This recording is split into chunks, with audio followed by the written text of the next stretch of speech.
వాతావరణం చల్లబడి ఒక వర్షం పడగానే నెమళ్ళన్నీ ఎలా పొలాల్లో తిరుగుతున్నాయో చూడండి. ఈ సమ్మర్లో ఒక్క నెమలి కూడా కనిపించలేదు. ఈవినింగ్ మాత్రం వీటి అరుపులు మాత్రం వినిపించేవి. మార్నింగ్ నెమళ్ళను చూస్తే పాజిటివ్ ఎనర్జీ ఉంటుందంట. మా ఇల్లు పొలాల దగ్గర ఉంటుంది. ఎప్పుడూ నెమళ్ళు కనిపిస్తాయి. ఈసారి ఎండలు బాగుండేసరికి అవి రాలేదు. ఈరోజే రావడం. ఇక వంట విషయానికి వస్తే పాలతో పన్నీర్ చేశాను. ప్లెయిన్ పన్నీర్ కాకుండా మసాలా పన్నీర్ చేశాను. మీరు కూడా ఒకసారి ట్రై చేయండి, చాలా బాగుంటుంది. ఈ పన్నీర్ చేయడం కోసం 1 లీటర్ టోన్డ్ మిల్క్ తీసుకోవాలి. ఈ పాలు కొద్దిగా మసలడం స్టార్ట్ అయ్యాక ఇందులో మసాలాలు వేసుకోవాలి.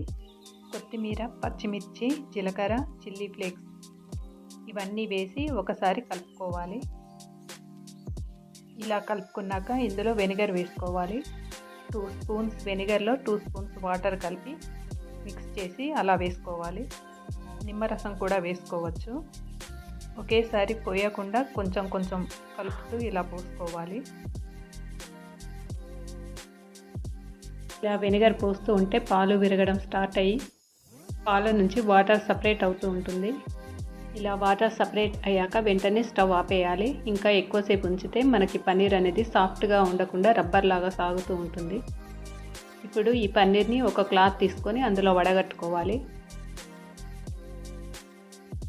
ఇలా వడగట్టాక ఈ పన్నీర్ని కనీసం 3 to 4 టైమ్స్ అయినా బాగా వాష్ చేసుకోవాలి. ఎందుకంటే ఇందులో మనం వెనిగర్ వేసాం కదా, కాస్త పుల్లగా ఉంటుంది. అందుకే బాగా మంచి నీటితో బాగా శుభ్రంగా కడుక్కోవాలి.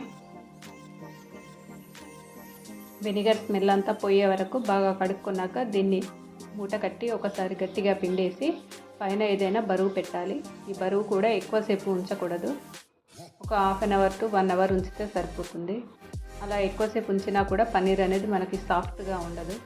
ప్రతి ఒక్కటి కల్తీ చేసి అమ్ముతున్నారని వింటున్నాం కదా. ఇలా కొన్నైనా మనం ఇంట్లో తయారు చేసుకోగలిగేవి ఎప్పుడూ కాకున్నా కూడా మనకు వీలున్నప్పుడు చేసుకుంటే గుడ్డిలో మెల్లలాగా కాస్త హెల్దీ ఫుడ్ తిన్నామన్న సాటిస్ఫాక్షన్ అయినా ఉంటుంది.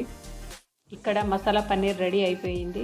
దీన్ని ఇలాగే బాక్స్లో పెట్టి వాటర్ పోసి ఫ్రిడ్జ్లో పెట్టి 2 డేస్కి ఒకసారి వాటర్ చేంజ్ చేసుకుంటూ ఉంటే మనకు ఈ పన్నీర్ అనేది 15 డేస్ వరకు కూడా పాడవకుండా ఉంటుంది. డీప్ ఫ్రిడ్జ్లో మాత్రం పెట్టకండి, ఫ్రిడ్జ్లోనే పెట్టుకోవాలి. కావాల్సినంత తీసి కట్ చేసుకొని మళ్ళీ వాటర్ చేంజ్ చేసుకొని ఫ్రిడ్జ్లో పెట్టేస్తే సరిపోతుంది. పాల ఫ్లేవర్ ఉంటుందని కొంతమందికి పన్నీర్ నచ్చదు. ఈ మసాలా పన్నీర్ ట్రై చేయండి, మీకు అలా అనిపించదు. ఈ రెసిపీ నచ్చిందని అనుకుంటున్నాను. అలాగే ఈ వీడియోను లైక్ చేసి షేర్ చేసి నా ఛానల్ని తప్పకుండా సబ్స్క్రైబ్ చేసుకోండి. Thank you.